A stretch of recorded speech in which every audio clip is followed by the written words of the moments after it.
Good morning students. आज हम आपकी पाठ्य पुस्तक अंतरा भाग 1 में संकलित कहानी पहली कहानी ईदगाह पढ़ेंगे, जिसके रचनाकार हैं प्रेमचंद, मुंशी प्रेमचंद। इस कहानी में बाल मनोविज्ञान का चित्रण है और इसी के साथ एक बच्चा और उसकी दादी की कहानी है, जिसकी जो केंद्र में है और उसी के इर्द गिर्द ये कहानी घूमती है और समाज के बहुत से मुद्दों पर ये प्रकाश डालती है। इसके साथ ही इस कहानी को आरंभ करने से पहले हम मुंशी प्रेमचंद के बारे में कुछ जानकारी प्राप्त करेंगे और उसके उपरांत हम ईदगाह कहानी की चर्चा करेंगे, उस पाठ को पढ़ेंगे और समझेंगे। मुंशी प्रेमचंद प्रेमचंद का जन्म जो है वो 31 जुलाई 1880 में हुआ और उनका देहांत जो है वो 8 अक्टूबर 1936 में हुआ। इसके साथ ही वो हिंदी और उर्दू के महानतम भारतीय लेखकों में उनका नाम है, यानी हिंदी साहित्य में, आधुनिक हिंदी साहित्य में, क्योंकि जितनी भी गद्य की रूपरेखाएं हैं, जो काव्य है उसमें जो है, जो पद्य हैं, यानी जो सूर, तुलसीदास, कबीर, इससे पहले जो हमने काव्य पढ़ा है वो किस समय का था? रीतिकाल, भक्ति काल का। तो जो प्रेमचंद है, जब से गद्य शुरू हुआ, गद्य यानी जो राइटिंग वाला पार्ट है, जिसमें हमारा कहानी, उपन्यास, ये सारे नाटक आदि सम्मिलित होते हैं, और इसी के आधार पर जब प्रेमचंद का जो युग आया, जब प्रेमचंद ने लिखना आरंभ किया, तो किन विषयों को उन्होंने उठाया और वो उनका नाम जो है वो प्रतिष्ठित लेखकों में लिया जाता है। उनका मूल नाम जो था वो मूल नाम था धनपत राय श्रीवास्तव। प्रेमचंद का जन्म जो है वो वाराणसी के निकट लम्ही गांव में हुआ था।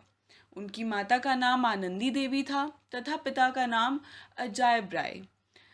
इसी के साथ उनके पिता जो थे वो डाक मुंशी थे। उनकी शिक्षा का आरंभ जो है वो उर्दू फारसी से हुआ था, यानी उर्दू और फारसी में उन्होंने जितनी भी शुरुआती कहानियाँ या उपन्यास, नाटक, नॉवेल्स जो भी लिखा है वो कौन सी भाषा में लिखा है? उर्दू और फारसी में। उसके अतिरिक्त बाद में जाकर इन सभी इनके द्वारा रचित जो कहानियाँ थी या उपन्यास थे, उनका अनुवाद किया गया था हिंदी में। उन्हें आधुनिक हिंदी कहानी के पितामह कहा जाता है, यानी आधुनिक हिंदी कहानी की जो शुरुआत है, जो सही रूप में शुरुआत है, वो प्रेमचंद से मानी जाती है, जिसमें नई विचारधारा थी, यथार्थवाद था। तो आपको पता है यथार्थवाद क्या होता है, और अगर नहीं पता है तो यथार्थवाद जो है वो सच्चाई होती है, यानी यथार्थ यानी हूबहू जो भी समाज में घट रहा है उसका चित्रण प्रेमचंद ने अपनी कहानियों में किया।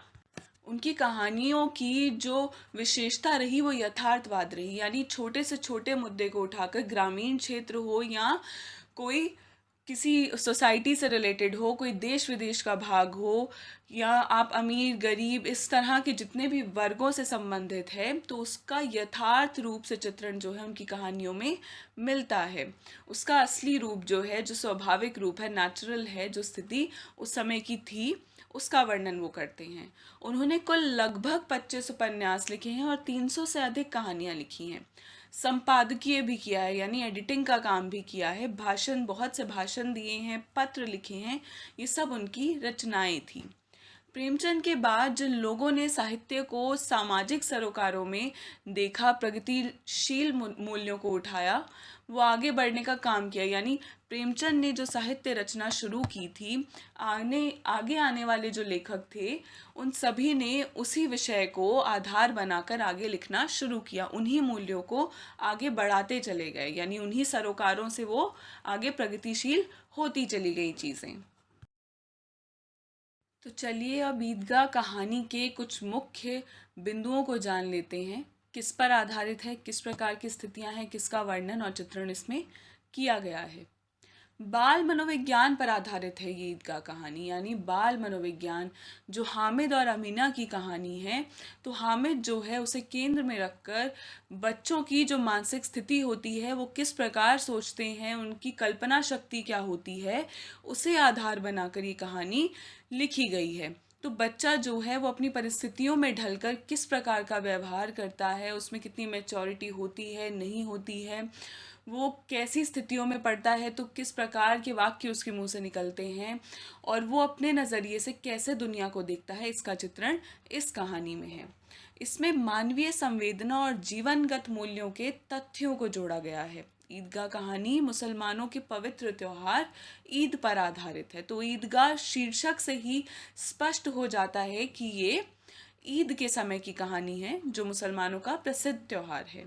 इसी के साथ मानवीय संवेदना और जीवनगत मूल्य, यानी जीवन किस प्रकार से संघर्षों से भरा होने के बावजूद भी एक बच्चे में जो आशा का संचार होता है, जो आशा होती है वो किस प्रकार बनी रहती है, वो संवेदनाएं कैसे जुड़ी रहती हैं। जो अमीना है वो किस प्रकार अपने पोते के लिए दिन रात मेहनत करती है और उसके चलते वो किस तरह के काम करती है। और जो हामिद है वो अपनी दादी को खुश करने के लिए जो अंत में चिमटा लाता है, उससे इन जीवन मूल्यों और उनको संघर्षों को समझने का प्रयास, यानी जब आपके घर में आर्थिक तंगी होती है तो बच्चे जो हैं वो किस प्रकार से व्यवहार करते हैं, उनकी मानसिक स्थिति क्या होती है, इसका वर्णन इस कहानी में किया गया है।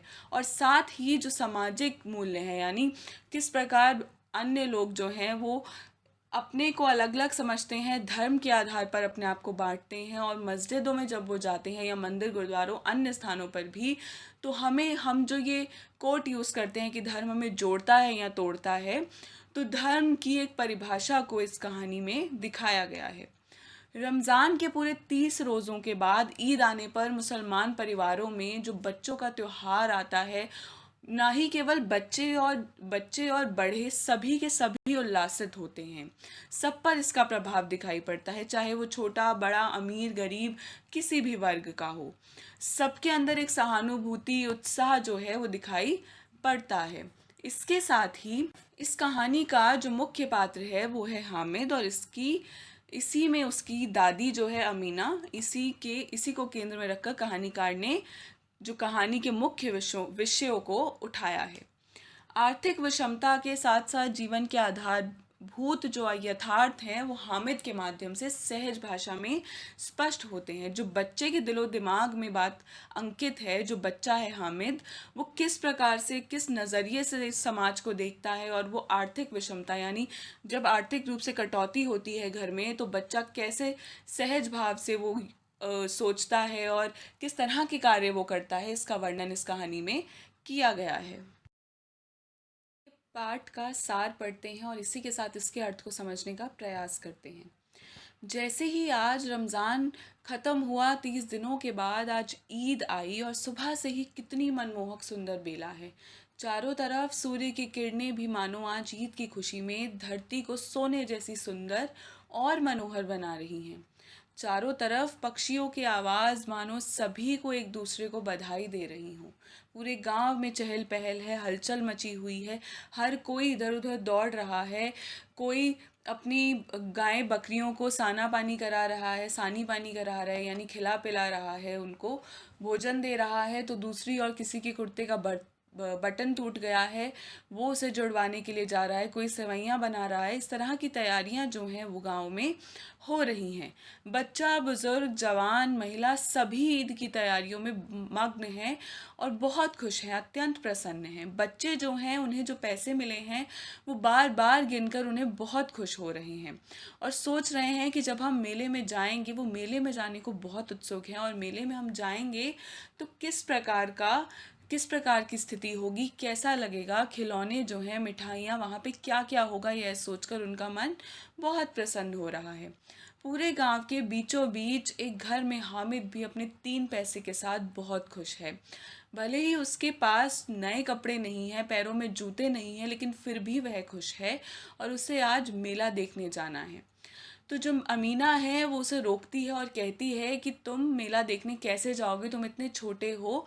लेकिन वो इनकार कर देता है और कहता है कि नहीं, मैं जाऊंगा अपने दोस्तों के साथ, कोई बात नहीं, मेरे पास चप्पल है नहीं है। लेकिन जो अमीना है वो दादी होने के नाते उसके मन में एक भय बना रहता है और वो सोचती है कि इतनी नन्ही सी जान जो है बिना जूते चप्पल पहने, इतनी कड़ी धूप में, इतने कम पैसे हैं उसके पास, वो किस तरह जो है फिर भी उत्साह दिखा रहा है और वो कैसे दिन बिताएगा। वो जब वहाँ लोगों को देखेगा तो वो क्या महसूस करेगा, यह सोच सोच कर जो है अमीना परेशान हो रही है, दुखी हो रही है। इसके साथ ही जो अमीना है वो इससे हामिद से उसके माता पिता की जो बात है वो छुपाती है और उन्हें कहती है कि तुम्हारे माता पिता एक दिन आएंगे और तुम्हारे लिए बहुत कुछ लेकर आएंगे। तो एक जो मन में उसके एक आशा भर देती है कि जो तुम्हारे माता पिता हैं वो एक दिन आएंगे और तुम्हारे लिए बहुत से खिलौने मिठाइयाँ लेकर आएंगे। तो इस विश्वास के साथ हामिद जो है वो अपनी ज़िंदगी व्यतीत कर रहा है। हामिद जो कि शरीर से बहुत ही दुबला पतला लड़का था, जिसके जो पिता हैं उसकी मृत्यु हैजे से हो गई थी, और जबकि उसकी अम्मी भी ना जाने किस पीलिए के रोग की वजह से मर गई थी। और हामिद के लालन पालन की जो पूरी जिम्मेदारी है वो उसकी दादी पर आ जाती है। उसका नाम है अमीना, जिसकी वजह से उसकी दादी जो है कमरे के एक कोने में बैठकर सुबह से ही रो रही है और सोच रही है कि आज बेटा जिंदा होता तो वो सेवैयाँ बनाती और हर तरह के जो त्योहार जिस तरह मनाया जाता है वो हर शौक अपना पूरा करती। और अभी तो वो हामिद को कैसे मेला देखने जाने दे, उसके पास तो ऐसा कुछ भी नहीं है। उसका दिल यह सोच सोच कर बैठा जा रहा है। उसके घर में खाने को दाना तक नहीं है। वो सोचती है कि मैं कैसे कैसे करके वो कपड़े सिल कर या इस तरह के कार्य कर कर जो है वो पैसे जुटाती है। कुछ पैसे उन पैसों में से वो कुछ पैसे हामिद को दे देती है मेला जाने के लिए, और सेवैयाँ बनाने के लिए दूसरों के घर का काम कर, इधर उधर का काम कर वो सेवैयाँ बनाने की सामग्री जुटाती है। वो कहती है कि जब सेवैयाँ मांगने के लिए जो लोग मांगने आते हैं त्योहार पर, आज के दिन तो सब में बांटी जाती हैं, तो मैं क्या मुंह दिखाऊंगी, मैं किस प्रकार दूंगी। लेकिन इतने में हामिद अपनी दादी के पास आता है और कहता है, दादी आप इतना डरिए मत, मैं जल्द ही मेले से आ जाऊंगा। वो उसे तसल्ली ढांढस बंधाता है और कहता है कि मैं लौट आऊंगा और मैं अपना ध्यान ध्यान भी रखूंगा वहाँ पर। लेकिन फिर भी अमीना जो है वो दादी है और वो इसी चिंता में डूबी रहती है कि वो नन्हा सा बच्चा क्या करेगा, अकेले कैसे जाएगा ईदगाह में। इसी के साथ हामिद जो है वो गांव के बच्चों के साथ मेले के लिए निकल पड़ता है। नंगे पाँव जो है वो निकल जाता है और खेतों बगीचों से होते हुए आगे उनके उनसे निकलते हुए बड़े बड़े मकान जो है, बिल्डिंग्स जो है वो देखता है। कॉलेज देखता है, स्कूल देखता है, क्लब हाउस देखता है, और उन सब पर जो है बच्चे अपनी अपनी टिप्पणियाँ करते हैं। जो वो देखते हैं, जो वो महसूस करते हैं, उसके बारे में वो बात करते हैं। तो रास्ते में जब वो क्लब हाउस देखते हैं, स्कूल देखते हैं, तो जो हामिद और वो बच्चे हैं वो तर्क वितर्क करते हैं, यानी एक दूसरे से बातचीत करते हैं और कहते हैं कि यहाँ पे तो बहुत से लड़के जो हैं वो पढ़ने आते हैं, खेलने आते हैं, यहाँ तो खेल खेले जाते हैं, और इस तरह की बातें वो करते हैं। तो इसी के बीच में एक चर्चा निकलती है जब हामिद कहता है कि जिस तरह ये जो गेंदबाजी या फुटबॉल या बैट बॉल ये सब जो लड़के या लड़कियां यहाँ खेलते हैं, उनसे ज़्यादा ताकत तो हमारी माँ में है या हमारी माँओं में है, जो गांव की स्त्रियां हैं उनमें है। जब भी वो कहते हैं कि वो उन लड़कियों से ज़्यादा काम जो है वो हमारे घर की औरतें या हमारी माँ कर सकती हैं। वो कहते हैं कि जब हमारी बैल या गायें जो है वो भाग जाती है, तो किस प्रकार हमारी जो माएँ हैं वो किस प्रकार उनके पीछे दौड़ती हैं और उन्हें पकड़ कर लाती हैं। वो सारा दिन काम करती हैं और फिर भी नहीं थकती हैं। इसी के साथ एक चर्चा निकलती है कि उनके जो गांव में जो 2 बच्चे हैं वो स्कूल पढ़ने जाते हैं, और वह बहुत ही पढ़ाई में कमज़ोर होते हैं और वो पढ़ते नहीं हैं बल्कि उसके स्थान पर बहुत मटर गश्ती करते हैं। तो जो हामिद है वो यह देखकर कहता है कि मैं तो स्कूल जाना ही नहीं चाहता हूँ, क्योंकि स्कूल जाने वाले बच्चे जो होते हैं वो इस तरह का व्यवहार करते हैं, उन्हें आदर करना नहीं आता है। और इसी के साथ वो कहते हैं कि वो दिन भर इधर से उधर घूमते रहते हैं, वो तो ख्याल भी नहीं रखते हैं कि उनके घर में क्या हो रहा है। तो हामिद कहता है कि मैं तो स्कूल जाना चाहता ही नहीं हूँ, मैं अगर पढ़ लिख कर ऐसा हो जाता है तो मुझे ऐसा नहीं बनना है। तो इस तरह की चर्चा जो है रास्ते भर में चलती है और बहुत से विषयों पर जानकारी बच्चे एक दूसरे से साझा करते हैं। इसी के साथ वो मेले के करीब पहुंचते हैं। जैसे ही उन्हें मेला शुरू होता नज़र आने लगता है तो सब उत्साहित हो जाते हैं, जैसे उनके पैरों में पंख लग गए हों, इस प्रकार उड़ने लगते हैं। इसी के साथ रास्ते में वो बात करते हैं कि एक जो बच्चा है, जो नूरे, सम्मी, ये जितने भी 4-5 बच्चे हैं वो सारे जो हामिद के दोस्त हैं वो कहते हैं कि उनमें से जो एक बच्चा है उसके मामा जो हैं वो गलत काम कर कर पैसा कमाते हैं। तो जो बच्चा है वो कहता है कि उनकी तो सारी जो कमाई है वो नष्ट हो गई है, ऐसा वो क्यों कहते हैं? तो वो कहता है, हामिद और वो बच्चे चर्चा करते हैं कि हाँ, वो रिश्वत लेकर काम किया करते थे, इसलिए उनको एक दिन सज़ा मिली और उनका सारा मकान जो भी उन्होंने रिश्वत से कमाया था उनका मकान जल गया। तो भगवान की लाठी पर बात होती है। इसी के साथ एक बात यहाँ पे ये भी है इस कहानी में कि जो ज़मींदार होते हैं या जो ठेकेदार होते हैं, इन त्योहारों के अवसर पर जो गांव की जो गरीब लोग हैं वो उससे पैसे लेते हैं उधार पर, और वो बहुत ज़्यादा सूद पर या कर्ज में वो पैसे उन्हें देता है। इसीलिए तभी जाकर वो ईद का अवसर मना पाते हैं, उत्साह जो है वो उत्साह के साथ इस त्यौहार को मना पाते हैं। अगर ठेकेदार या ये जो ज़मींदार हैं ये इन्हें पैसे नहीं देंगे तो क्या होगा? तो उनकी जो ईद है वो मुहर्रम में बदल जाएगी। मुहर्रम आप सबको पता है, मुहर्रम जो त्यौहार है वो एक विनाश का त्यौहार है, या यूँ कहें कि उदासी भरा त्यौहार है मुस्लिमों का। तो उस रूप में वो कहते हैं कि वो मुहर्रम में बदल जाएगी, वो ईद का त्यौहार ईद नहीं रहेगा अगर उन्हें पैसे नहीं मिलेंगे उधार पर। तो इसकी चर्चा भी इस कहानी में की गई है। तो इसी के बाद जब वो मेले में पहुंचते हैं वो सारे बच्चे, तो लेकिन जब वो मिठाइयाँ खिलौने खरीद लेते हैं सब बच्चे, तो वो सब दिखा दिखा कर हामिद को खा रहे होते हैं, और हामिद की भी इच्छा होती है कि वो सभी चीज़ों को चख कर देखे, उसका भी मन होता है वो खरीदने का।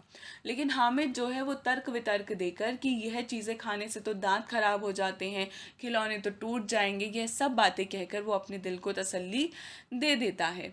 और जब ईदगाह पर वो पहुंचते हैं तो वो देखते हैं कि जो ईद है यानी जो नमाज़ पढ़ने का स्थान है, वहाँ पर वो जाते हैं मस्जिद में, और वहाँ पर सभी लोग जो है वो नमाज़ पढ़ रहे होते हैं, और एक भ्रातृत्व का भाव जो है वहाँ पर दिखाई देता है। यानी सभी एक पंक्ति में पिरोए हुए लोग जो हैं वहाँ पर एक साथ सर झुकाते हैं, सजदा करते हैं और फिर उठते हैं। तो वहाँ जो है अमीर गरीब का फ़र्क दिखाई नहीं देता मस्जिद के अंदर। लेकिन मस्जिद के बाहर आते ही लेखक कहते हैं कि किस प्रकार लोगों में बंट जाते हैं, हम वर्गों में बंट जाते हैं, हम ऊंच नीच का भेदभाव करने लगते हैं। यानी भगवान के, ईश्वर के दरबार में या मस्जिदों में इस तरह की स्थिति नहीं है। वहाँ नमाज अदा करने के लिए हर कोई एक ही स्थान पर बैठेगा, लेकिन वहाँ से बाहर निकलते ही कैसी स्थिति हो जाती है, जैसे आप हामिद और उन बच्चों को देख सकते हैं। जैसे वो बच्चे जो हैं जिनके पास पैसे हैं वो सब खा पी रहे हैं, मज़े कर रहे हैं, लेकिन हामिद वो नहीं कर पा रहा है। ऊंच नीच का फ़र्क जो है वो सामने आ जाता है। तो वो बच्चे उसे चढ़ा चढ़ा कर खाते हैं और उसे ऑफ़र करते हैं कि तुम भी खाओ, लेकिन फिर उसे नहीं देते हैं। लेकिन वह मिठाइयों को गौर से देखता है, मुंह में पानी आ जाता है, लेकिन खुद को रोकते हुए वह आगे बढ़ जाता है। खिलौनों की दुकान पर आता है तो पहले लालची नज़रों से उन्हें देखता है, फिर पैसों को देखकर खुद को दिलासा देता है, और खिलौने जो होते हैं वो मिट्टी के बने होते हैं, यह सोच कर कि वो टूट जाएंगे वो अपने मन को मना लेता है। इसी के साथ सब मेले में सभी कुछ ना कुछ खरीद रहे होते हैं, तो जो हामिद है वो ये भी सोचता है कि मैं भी कुछ तो खरीद ही लेता हूँ। यह सोचते हुए वो आगे बढ़ता है और एक चिमटे की दुकान उसे नज़र आती है जहाँ चिमटे बिक रहे होते हैं। तो इसी के साथ वहाँ पर वो जाता है, और अचानक उसका ख्याल आता है कि दादी जो है वो जब रोटियाँ पकाती है तो उनके हाथ जल जाते हैं, बार बार जल जाते हैं और छाले पड़ जाते हैं उन पर। तो वो सोचता है कि मैं दादी के लिए चिमटा खरीद लेता हूँ, और दादी यह देखकर बहुत प्रसन्न होंगी। तो जो हामिद है उस दुकानदार से भाव तोल करता है, और पहले तो दुकानदार उसे नहीं देता है, लेकिन अंत में उन्हीं पैसों में वो उसे दे देता है वो। और फिर दुकान वाले के पास जाकर वो दाम पूछता है। हामिद को अकेला देखकर दुकान वाला मना कर दिया कि बेटा ये तुम्हारे काम की चीज़ नहीं है। हामिद फिर इसे क्यों लाए हो जब बेचना ही नहीं है, ऐसा कहता है उसे, और दुकान वाला बोलता है कि 6 पैसे में ख़रीदना है तो ख़रीदो, नहीं तो यहाँ से जाओ। लेकिन जो हामिद है बाद में उसे ख़रीद लेता है उस चिमटे को, दुकानदार उसे वो चिमटा दे देता है 3 पैसों में। तो हामिद भी हिम्मत करते हुए, अगर 3 पैसे में देते हो तो बताओ, वरना हामिद भी टकटकी लगाए उस नज़रों से देख रहा होता है, लेकिन दुकानदार पिघल जाता है और वो दे देता है। इसके बाद हामिद जब चिमटा खरीद लेता है तो उसकी गर्दन ऊपर कर कर चलता है, और बिल्कुल ऐसा दिखाता है कि उसने कुछ महान चीज़ खरीद ली है। और असलियत में वो महान ही होती है, लेकिन जब वो उन बच्चों को दिखाता है तो बच्चे उस पर हंसते हैं। लेकिन जब वो देखता है कि बच्चे उस पर हंस रहे हैं, तो जो वहाँ पर वो खड़ा होता है और सभी को बोलता है कि तुम्हारी चीज़ों से ज़्यादा काम में आने वाली चीज़ें मेरी हैं। तो वो कहता है कि मेरा जो चिमटा है वो तो रुस्तमे हिंद है, यानी जो मेरा चिमटा है वो किस प्रकार से हर मुसीबत में खड़ा रहेगा, वो कभी नहीं टूटेगा, कभी नहीं गिरेगा। तुम्हारी मिठाइयाँ खिलौने तो सब खत्म हो जाएंगे, लेकिन यह कभी खत्म नहीं होगा। ये आंधी हो, बारिश हो, तूफान हो, ये इसी तरह खड़ा रहेगा। तो वो अपने कंधे पर उस चिमटे को रखता है और तर्क करता है बच्चों से और कहता है कि तुम्हारे जो ये जो खिलौने हैं, गुड्डे गुड़िया हैं, ये सब टूट जाएंगे। जो तुमने धोबी लिया है या पुलिस मैन लिया है या पुलिस अधिकारी लिया है और इसी के साथ वकील लिया है, और सब जो इस तरह की चीज़ें भिश्ती लेते हैं, भिश्ती यानी जो पानी डालता है खेतों में, तो ये जो मिट्टी के खिलौने लिए हैं सब टूट जाएंगे, लेकिन मेरा चिमटा गर्दन पे रखो तो मंजीरे का काम करेगा। इसी के साथ अगर हाथ में पकड़ लो तो एकदम से इससे कोई भी चीज़ उठाई जा सकती है, किसी गर्म चीज़ को उठा सकते हैं। आंधी हो, तूफान हो, आग हो, ये कभी नहीं जलेगा, कभी नहीं मिटेगा। इसके साथ ही अगर कोई इसके सामने आ जाएगा, कोई शेर भी आ जाएगा, तो ये डटकर उसका मुकाबला करेगा। तो हामिद इस तरह के तर्क देता है और उसके बाद सभी बच्चों में उसकी वाहवाही हो जाती है और सभी बच्चे उसका चिमटा एक एक बार पकड़कर देखना चाहते हैं। और इसके बाद हामिद अपना चिमटा लेकर घर को रवाना हो जाते हैं। सभी बच्चे जब अपने घर में पहुंचते हैं तो किसी की माँ या किसी के पिता जो हैं वो उसे डांटते हैं कि तुम ये क्या ले आए हो, और किसी का खिलौना टूट जाने पर उन्हें घर में मार पड़ती है। तो इन्हीं माध्यमों से कि जो अन्य बच्चे जो हैं वो जो चीज़ें लेकर आए आए हैं, जैसे चाहे वो वकील हो, चाहे जज हो, चाहे भिश्ती हो, चाहे पुलिस हो, तो इनके माध्यम से लेखक जो है इन छोटे छोटे खिलौनों के माध्यम से बताना चाहता है कि ये जो समाज में आजकल स्थिति है वो किस प्रकार की है। यानी जो हमारा जज के माध्यम से या यूँ कहें वकील के माध्यम से एक अंधा कानून दिखाना चाहता है, तो इसमें दिखाता है कि वो किस प्रकार उसके हाथ पैर टूट जाते हैं।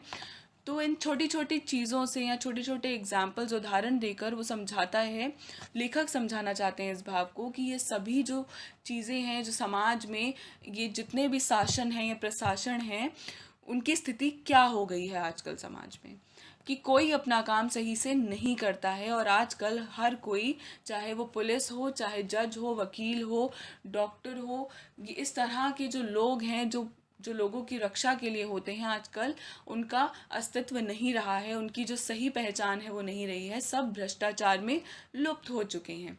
इस तरह के भाव को वो बच्चों के खेल के माध्यम से दिखाना चाहते हैं। इसी के बाद जब घर में सब बच्चों को डांट पड़ती है, किसी का सबके खिलौने अलग अलग तरह से टूट जाते हैं, तो कोई लंगड़ा हो जाता है, इसका दर्शन कहानी में दिखाया गया है। इसके बाद जो कहानी है उसमें हामिद जब अपने घर पे पहुंचता है, अपनी दादी को, उसकी दादी देखती है और कहती है कि दिन भर से तुमने कुछ नहीं खाया है और तुम हाथ में ये चिमटा देखती है, तो वो डांटती है उसे कि तुम ये चिमटा क्यों ले आए हो। लेकिन जब हामिद ये बोलता है कि मैं तुम्हारे लिए लाया हूँ और तुम्हारे हाथ जल जाया करते थे, तो उसकी जो आंखों से खुशी के आंसू निकलने लगते हैं और वो गले लगाकर रोने लगती है हामिद को। तो उस वक्त जो है हामिद जो है वो अमीना दादी का रोल निभा रहा होता है और जो अमीना है वो हामिद का किरदार निभा रही होती है, क्योंकि अक्सर बच्चे जो हैं वो अपनी माँओं की गोद में सर रख कर रोते हैं। तो इस स्थिति में जब हामिद के हाथ में वो चिमटा देखती है और उसकी तर्क सुनती है, उसकी बात सुनती है और देखती है कि बच्चे ने दिन भर से कुछ नहीं खाया और वो मेरे लिए चिमटा लेकर आया है, तो वो भावुक हो जाती है और रोने लगती है। तो इसका वर्णन यहाँ पर किया गया है कि हामिद की समझदारी, उसकी परिस्थितियाँ उसे किस प्रकार जो बचपन में ही बड़ा बना देती हैं। यानी बच्चे की जो स्थिति है, उसका जो मस्तिष्क है, उसका जो ज्ञान है, वो उसकी परिस्थितियों पर निर्भर करता है। तो बच्चा हामिद जो छोटा बच्चा है, जब वो अपने घर की स्थिति देखता है और वो देखता है कि अभी उसके लिए ज़रूरी क्या है, तो छोटी सी उम्र में बच्चे को बड़ा बना देना एक आर्थिक विषमता की के कारण, तो वो जो है वो उसे उत्साह भरता है, वो एक दिखाता है कि हामिद छोटी सी उम्र में ही बड़ा बन गया है। इसके साथ ही इस कहानी में किस प्रकार जो हामिद है, उसकी दादी द्वारा जो बताया जाता है कि तुम्हारे माता पिता एक दिन आएंगे, तुम्हारे लिए बहुत सी चीज़ें लाएंगे, तो यह सोचकर हामिद हमेशा प्रसन्न रहता है। हामिद को लगता है कि एक दिन उसके माँ बाप आएंगे। तो एक अगर आप भाव देखें तो आप देख सकते हैं कि जो बच्चा होता है उसे बहलाना या उसे समझाना, उसके लिए उसके मन में आशा उत्पन्न करना कितना सहज है और कितना आसान है। लेकिन यही अमीना जो है, हम किसी बड़े के मन में जब ये विचार उत्पन्न करना चाहें कि या उसे एहसास दिलाना चाहें कि एक दिन सब ठीक हो जाएगा, तो वो नहीं मानेगा। लेकिन जो बच्चा है वो सहज रूप में उसको स्वीकार कर लेता है और आशा के माध्यम से, इस उम्मीद में कि हाँ सब एक दिन ठीक हो जाएगा, वो उसी तरह का जीवन हंसी खुशी जीता है। और हर तरह की चीज़ों से कॉम्प्रोमाइज़ करके कर भी वो आगे बढ़ता रहता है। तो इसी के साथ इस कहानी से जो शिक्षा मिलती है वो इस प्रकार की है कि बच्चे जो हैं वास्तविक रूप से मन के सच्चे होते हैं, जिनके अंदर ईश्वर वास करता है। वे चाहकर भी किसी को दुख में नहीं देख सकते हैं, और वो जो है किस प्रकार का पहाड़ उन पर कितना भी टूट रहा हो, वो आशावान हमेशा बने रहते हैं। आने वाले भविष्य की कल्पनाओं में खुद को हमेशा उसमें सोचते रहते हैं और अग्रसर रहते हैं, उसी की ओर बढ़ते रहते हैं। सिर्फ सुखों की परवाह नहीं करते हैं, परवाह में ही सोचते हैं कि किस प्रकार की कोई भी कांटे भरी भी स्थिति क्यों ना हो, वो आशा का संचार उनके जीवन में बना रहता है। तो इस कहानी में अनेक ऐसे प्रसंग हैं जहाँ अलग अलग मुद्दों पर कटाक्ष किया गया है, यथार्थवादी स्थिति को दिखाया गया है। चाहे वो अमीर गरीब का फर्क हो, या आर्थिक विषमता हो, या यूं कहें कि आशावादिता हो कि एक आशा बनी रहती है, और बच्चे की मानसिक स्थिति किस प्रकार की होती है, और चिमटे को कैसे जो है हामिद किस प्रकार वो अपने चिमटे को रुस्तम हिंद साबित करता है अपने दोस्तों के बीच में, इसका वर्णन यहाँ पर किया गया है। और इसके साथ ही हम देख सकते हैं कि इस चैप्टर में हम अलग अलग परिस्थितियों में हामिद के अलग अलग तरह के व्यवहार का भी वर्णन किया गया है। छोटे छोटे बच्चों के माध्यम से बड़ी बड़ी बातों को कहलाया गया है, जो कि आम तौर पर किसी बड़े के मुंह से ही सुनी जा सकती हैं। चाहे वो पढ़ने लिखने वाले बच्चों की स्थिति, स्कूल में जो जाते हैं वो किस प्रकार का व्यवहार करते हैं उसका वर्णन हो, या फिर दूसरी ओर देखें तो किस प्रकार जो शहरी लोग हैं वो किस प्रकार का कामकाज करते हैं, उनसे ज़्यादा मेहनती जो हैं वो गांव वाले होते हैं। वो बड़े जो पानी के घड़े भर भर कर दूर दूर दूर से उठाकर लाते हैं, वो कितना जो है शारीरिक श्रम करते हैं, मेहनत करते हैं, इसका वर्णन किया गया है। इस तरह के बहुत से प्रसंग इस कहानी में हैं। तो अंत में आपको एक असाइनमेंट मिलेगा जो आपको कंप्लीट करना है, जो इसी पार्ट पर आधारित होगा। इसी के साथ एक पीडीएफ होगा जिसमें पूरी कहानी है। ये केवल कहानी का सार था जिसे आपको पढ़ना है, उस कहानी को पूर्ण रूप से पढ़कर ही प्रश्नों के उत्तर आपको देने हैं। धन्यवाद।